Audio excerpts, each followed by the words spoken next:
Terima kasih pemirsa, tetap setia bersama kami dalam program Doncast. Saya Doni The Kaiser. Saya Don Bosco Selamat. Sekali lagi terima kasih buat Anda yang sudah like, share, dan juga subscribe di channel YouTube Nusantara TV Official, dan juga yang sudah memberikan banyak sekali komen lewat kolom komen di program Doncast. Nah, kali ini memang kita sedang berdiskusi tentang kebijakan pemerintah terkait dengan banyak program yang akhirnya harus merefocusing ya, anggaran bersama pakarnya Pak Andrinov Caniago.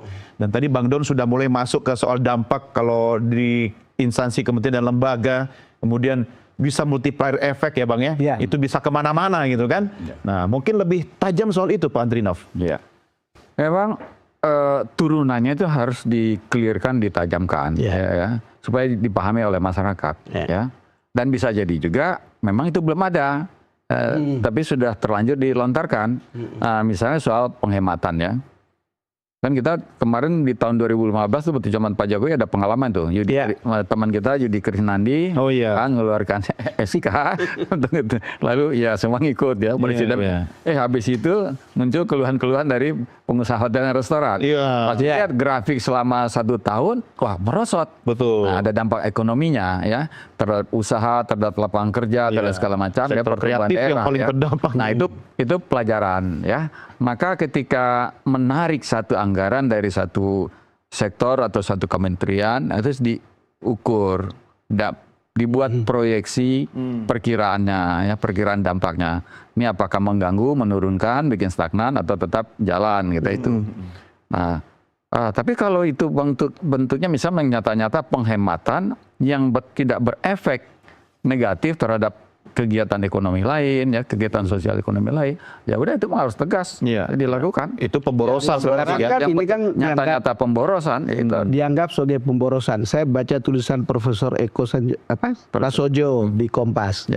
Salah satu yang dia sorot itu adalah ya penghematan itu tentu bagus karena kita ini punya habit seremoni. Betul. Ya. Jadi habit seremoni itu banyak sekali program-program seremonial yang banyak buang duit. Habiskan biaya, betul. Habiskan biaya. Ada orang datang perjalanan dinas hanya untuk kemudian diskusi, seminar, apal hal lagi, pendalaman dan seterusnya. Dan itu banyak orang. Dan semua instansi melakukan hal serupa. Yang itu yang perlu dievaluasi. Ya. Yang nyata-nyata nggak ada efeknya, betul-betul hanya itu konsumtif itu dihentikan. Boros menghilangkan opportunity untuk hasil yang lebih besar namanya itu. Cuma kan memang harus detail ya, karena tadi bisa disisir, itu bisa disisir ya. Misalnya perjalanan dinas ya, kasih kriteria. Pertemuan, meeting, kasih kriteria ya. FGD kemarin Pak Prabowo, wah makanya dengan mimiknya, ekspresi yang larga. Tapi jangan lupa, jangan sampai nanti orang malah takut melakukan diskusi untuk Karena misalnya selama ini kan birokrat itu kan rapat di hotel, meski di kantor ada ruang rapat. Perilaku itu nyata. Saya ngalamin kok, dan saya ketika menjadi pendamping atau untuk menggerakkan satu kegiatan tuh mereka ini ya pokoknya pertama naruh anggaran program itu adalah pertemuan. Ya. Maksud Anda itu yang memang tidak efektif, yang harus dipangkas ya? Buat apa punya ruang meeting bagus di kantor kalau rapatnya juga di Puncak, di Bogor, dan rapat itu belum tentu perlu. Mungkin merapat sekarang juga sudah bisa Zoom. Digital ya. Saya pernah itu ini untuk pengembangan satu kawasan wisata ya. Langsunglah Pemda bikin program, ada pelatihan ini mensejahterakan si panitia. Saya bilang kalau kita ingin membangun memang desa wisata, panggil seleksi pemuda-pemuda itu, kirim dia pergi ke Bali untuk belajar. Langsung ke objeknya. Itu yang terjadi dengan Labuan Bajo. Datangkan saja orang dari Bali. Bagus. Nah itu yang namanya anggaran itu efektif dan produktif. Tapi tadi ada honor panitia, itu udah panitianya banyak, macam-macam itu. Ada penasihat, pengarah, apa segala pelaksana, ada itu. Dan dibuka oleh eselon 1, itu ada honornya juga. Semua kebagian. Semua Dari paling atas sampai ke bawah kebagian. Nah, UTI udah makan anggaran sekitar 40%.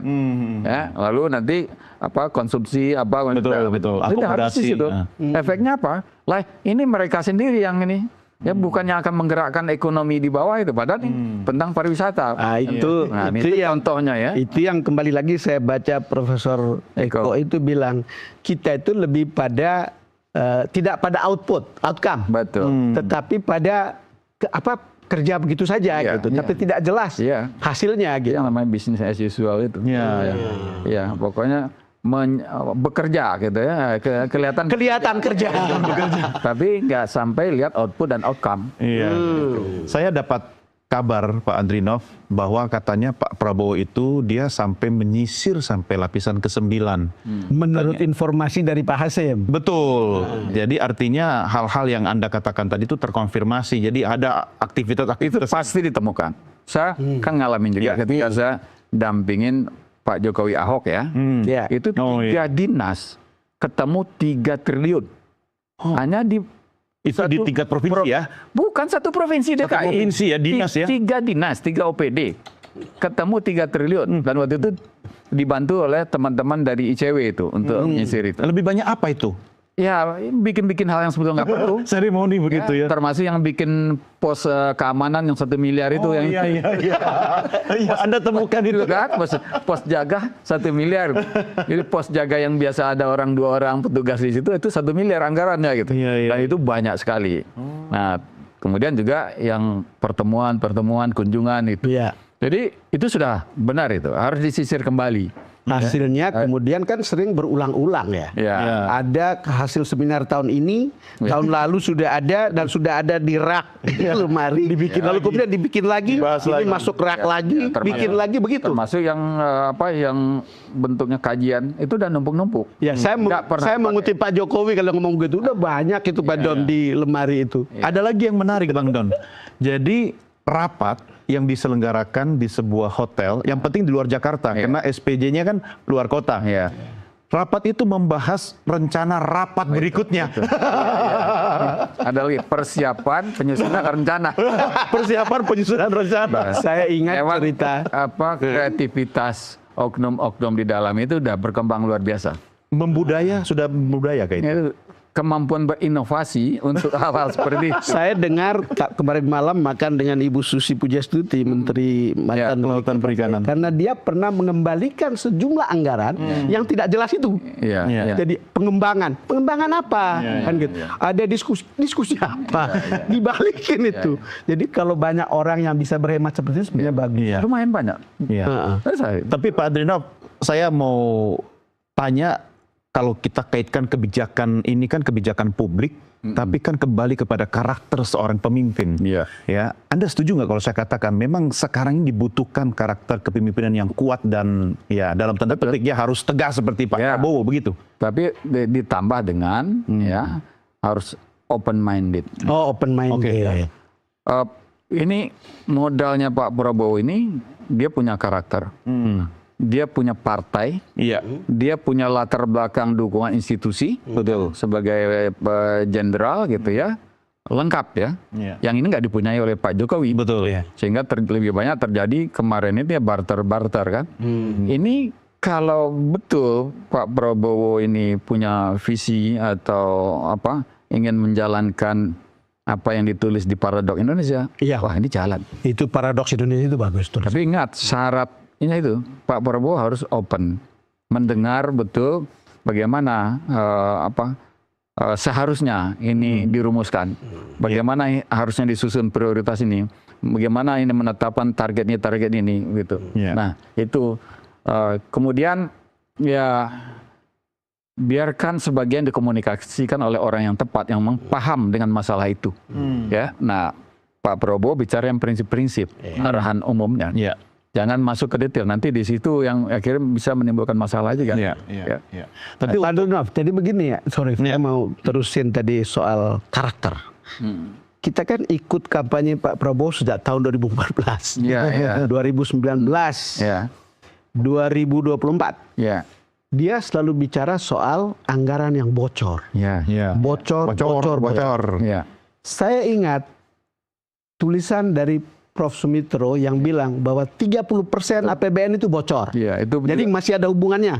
ya. Bukan bocor Bang, olinya pembangunan. Lalu kemudian Pak Hasim mengatakan Pak Prabowo itu memeriksa sampai ke Satuan 9. Ya. Lalu ditemukanlah anggaran yang konyol.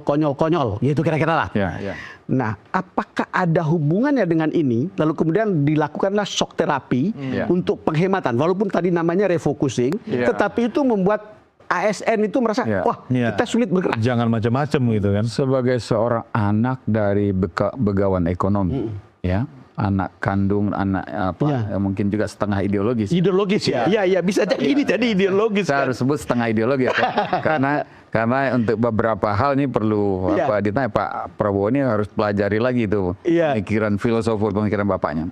Nah, sangat mungkin sangat mudah bagi seorang Pak Prabowo mengingat hal-hal yang jadi concern dari almarhum Profesor Sumitro.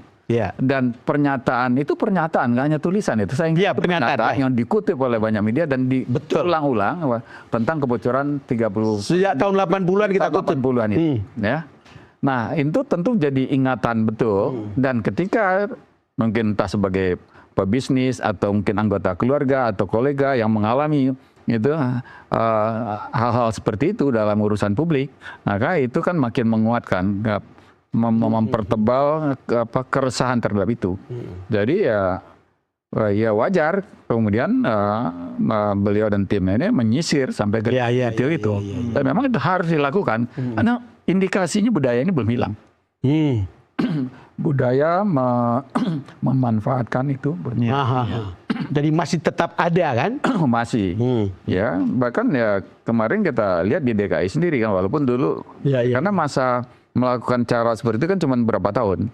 Habis itu enggak kelihatan lagi. Maka ketemulah itu yang stempel palsu segala macam palsu. Sekali ya. Ada stempel palsu, ada perjalanan dinas fiktif. Itu setumpuk macam-macam stempel palsu kan yang menyeret seorang kepala dinas di kantor dinas ya. Ya, itu. Oke. Itu artinya apa? Ini budaya ini nggak bisa selesai dengan tindakan 1 tahun 2 tahun. Masih panjang ya prosesnya ya. Artinya karakter kepemimpinan Pak Prabowo yang seperti kita diskusikan ini harus terus begitu.